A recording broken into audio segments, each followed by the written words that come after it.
Gulsharif masjidiga keldik. 2 qavatdan iborat. Yuqorida turistlar uchun joy, pastda namozxona. Mana shu yumaloqlar ichida Injilda, Qur'onda, Tavrotda kelgan 6 payg'ambar ismi yozilgan. Mana bu tomonda ham bor 3 ta. Bu yerdagi Alloh Muhammad ismlari ya'ni Istanbuldagi Ayya Sofiya masjidiga taqlid qilingan. Yuqoridagi kataklarda Allohning 99 ta ism sifatlari yozib chiqilgan. Mana tevalarda ham bor. Mana bu qandil 9 tonnami shunaqa.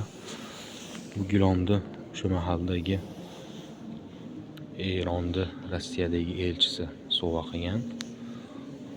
Ya'ni haqiqiy gilomlar. Ikkinchi qavatda mana bu minbar nima deydi? Mana bu yerda Saudiya Arabistonning Rossiyadagi elchisi sovg'a qilgan kisvadan ham bor. Mana 2009 mi 2012-yil sovg'a qilishadi buni. 2008-yil ekan.